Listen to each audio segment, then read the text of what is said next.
Mes chers compatriotes, je vous salue. Je profite de cette belle journée pour continuer la session spéciale sur deux types de leaders. Le sage Idriss Déby, selon moi c'est la précieuse flamme du désert, celui qui va battre Sassou Nguesso par coup KO.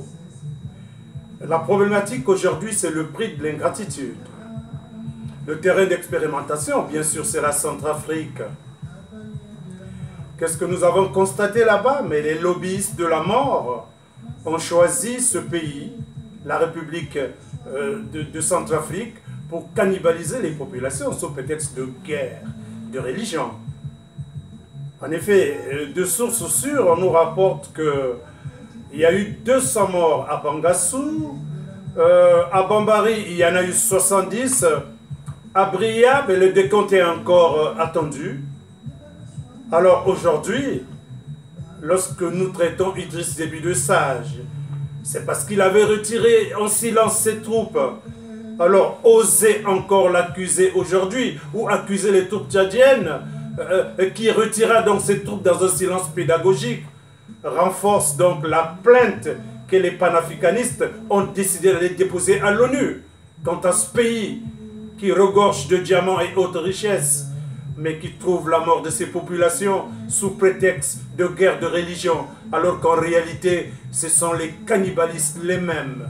Sassou Nguesso a voulu occuper le terrain de la Centrafrique avec Samba Panza, il a fait semblant de l'aider. En face de lui, comme c'est un efféminé, ben Samba Panza était une belle occasion d'aller satisfaire ce qu'il a de plus cher, sa libido. Mais le problème, ce n'était pas d'aller jouer les entremetteurs ou encore, oh, toi que je m'y mette, dégager donc Idriss Déby pour pouvoir s'installer.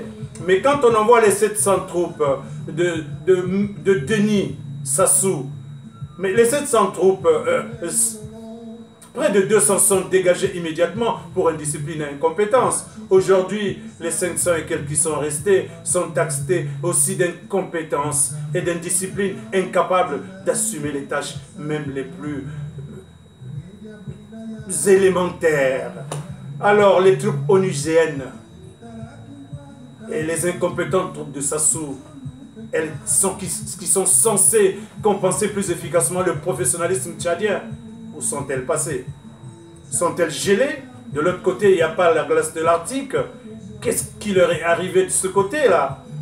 Donc, nous revenons sur les propos de la bande passée qui en assume la continuité aujourd'hui. Nous disions qu'au Mali, par exemple, avant que les Français ne débarquent, mais ce sont les Tchadiens, les troupes tchadiennes qui sont allées contre Boko Haram.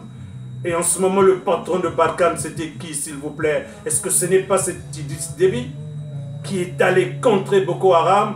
Et quand les Français arrivent suppléés, ben, les Tchadiens avaient fait le plus gros travail et ils se sont retirés pour laisser les Français continuer à assumer la sécurité. Alors pour revenir dans le cas de Centrafrique, vous voyez bien que les morts continuent et davantage. Mais alors qui l'on doit-on accuser maintenant? Puisque Idriss Déby n'est plus là, puisque Idriss Déby a déplacé ses troupes, quel sera le prochain mouton noir? Mais le mouton noir s'appelle Denis Sassou Nguesso. Parce que lui, Denis Sassou Nguesso, il est en quête d'une aura qu'il ne possède pas en réalité. Il a des militaires qui ne savent pas se battre, qui ne font preuve d'aucun professionnalisme, avec leurs dictons connus, aller manger, aller s'amuser avec les femmes des autres, parce qu'ils ont également, ce Sassou, une addiction à vouloir prendre les femmes de ses collaborateurs, les femmes de ses voisins, les filles de ses voisins. N'a-t-il pas essayé avec les femmes des autres chefs d'État?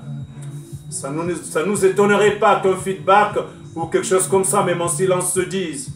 Parce que lui, il en est capable, parce que sa morale et sa défaillance sont complètement déchiquetées et démontrées aux yeux du monde entier.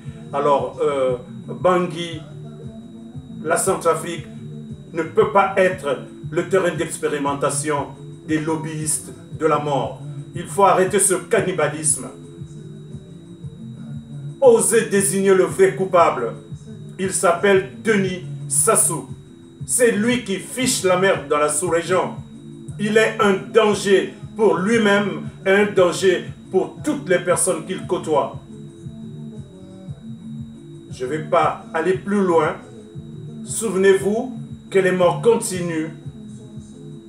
On va recenser près de 300 morts. Si on fait le décompte de Bria, c'est sûr qu'on va dépasser les 300. Est-ce qu'on va continuer à assister à ces morts? Je pense que si on avait laissé cette responsabilité uniquement à l'armée tchadienne, elle aurait pu venir à bout de ces lobbyistes de la mort qui donnent gratuitement la pénibilité dans les familles. Ces familles innocentes qui ne demandent qu'à vivre en paix. Et c'est ici le lieu également de demander au gouvernement de Centrafrique de mettre tout en œuvre pour protéger les populations, car c'est leur devoir régalien de le faire. Voilà, nous avons terminé. Nous vous souhaitons donc un peu de compétence et de professionnalisme pour imiter l'armée tchadienne.